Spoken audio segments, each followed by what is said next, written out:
I'm Sarah. I'm a senior at ACU, and I kind of want to talk about what I've gone through with my relationship and experience with God, especially in the last year.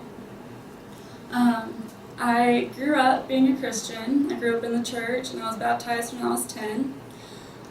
But I never really knew or appreciated just how deep God's love is for us until this last summer.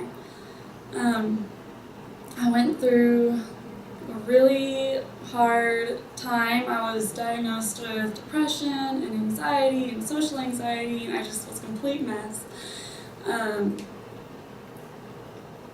I started seeing a therapist and medication and all this stuff, and like everything just kind of spiraled out of control, and all the plans I had for school, plans I had for my relationship that was supposed to progress to an engagement pretty soon, everything just kind of fell apart.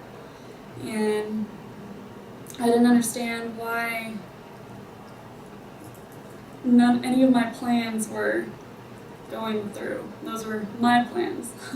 And that was the first problem, is that I wasn't truly listening and open to what God was trying to tell me to do.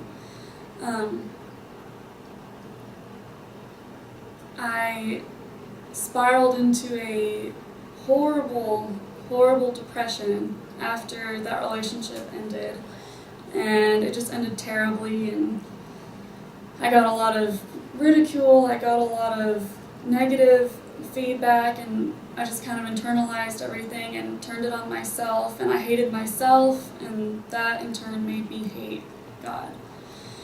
And I remember one day that I even out loud was just crying and screaming at God, I hate you, like I don't understand why you're doing this to me, why are you putting me through this pain.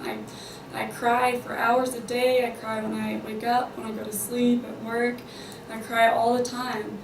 Like, why can't you just help me? Like, you see the pain I'm going through supposedly, like why can't you just make me happy again? Like, why do you want me to go through this?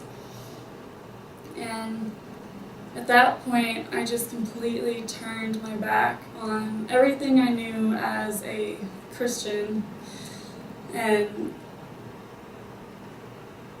put things in my own hands, because I didn't trust God anymore, because if He wasn't going to take care of it, then I had to do something about it. Well, that never works, and I learned that the hard way when several weeks and months went by, and I was still just getting more and more depressed and sad and angry, and every day was just a chore to get out of bed. And I stopped eating, I stopped sleeping, I stopped everything. Until one day I finally decided that it would be easier to just be dead than it was to continue going through life how I was. And I was tired of being miserable and sad and crying all the time. And so one afternoon, I took a bottle of 120 Xanax and poured them out in my hand. And I had a bottle of liquor in the other hand. And I was dead set on just being done. And just giving up on life completely, and everything that I had planned and everything that God had planned, and my family, friends. I just didn't want to do it anymore. And I put the pills up to my mouth, and before I had a chance to actually take them, I just started crying and just dropped everything and put everything down. I hardly even remember this, and just put everything down, ran to my computer, and started Googling scriptures for sadness and hopelessness and depression. And the very first scripture that I found was Psalm 50:15, and it says, "Call upon me in a day of trouble, and I will rescue you." And at that point, I realized that God does not give up. And no matter how much you tell him you hate him and don't want anything to do with him because he's ruining your life and you don't love him anymore and he's just evil, that he doesn't care. You're still his child. He still loves you no matter what you've done, no matter what you've said, no matter your actions, how you've been living your life. Your entire life doesn't even matter. You are never too far gone for God to save you, emotionally, spiritually, physically. And for me, it was all three, and especially physically. And I realized that it had to have been the devil that was just in my ear that day, just telling me, replaying in my head over and over and over again that you can't do this anymore, you're not strong enough, no one loves you, you hate yourself, you hate your life, like what are you doing here? Just go ahead and end it, you'd be way better off. You wouldn't feel anything anymore. And I listened to that. But even at that last second before I followed through with what I wanted to do, God pulled me back and saved my life. And I thank him for that every single day. And I guess that day taught me more than anything that you have to trust him through everything.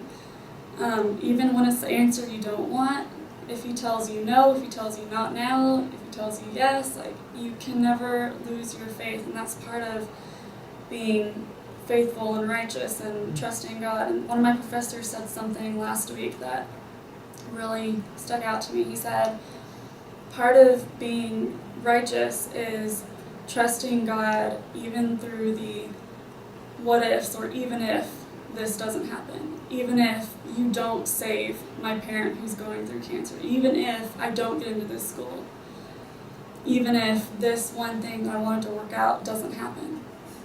And when you put your trust in him like that, he will put something better in your way. So I guess what I've learned is that you can never turn your back on God in his eyes, because he will never give up on you. And no matter what you're going through, no matter how bad, no matter how intense, no matter how painful it is, he has something absolutely incredible waiting for you. You just have to get through that time. And the way to get through that I wish I had done, it would have made it so much easier, is just to trust him and love him and talk to him and ask him to get you through the next 5 minutes, ask him to get you through the next 10 minutes, and then as things start to unfold, you'll realize why everything is happening and why you're experiencing whatever you're going through. And that he will always be there for you, whether you want him to or not. But if you tune into that and fully cling on to him and trust him as your father, then it will make everything so much more bearable. And if I had done that, I probably wouldn't have gotten to that point of wanting to kill myself. But I had to learn the hard way, and he still ended up saving me and keeping me on this earth for longer than I had even wanted, because he has a plan for me that sometimes I still forget that. But I realized that he kept me here for a reason. I went through all that pain and hours and weeks and months of crying for a reason. And I've come out so much stronger. I know that I can handle anything. Obviously, some days, I'm human. Like, I do forget to pray. I don't read my Bible every day. But whenever, especially when hard things do come up and situations that I don't know how I'm going to get through them, first thing I do is turn to God, because I know that if he brought me out of that place, that he can bring me out of anything. And even if he doesn't bring me out of it right away, that he'll be there walking with me and making it easier on me every step of the way. And he is someone there to be with. He is a constant companion. He is someone to cry to. He knows what pain you're going through. And whether we believe it or not, it does break his heart to see us hurting.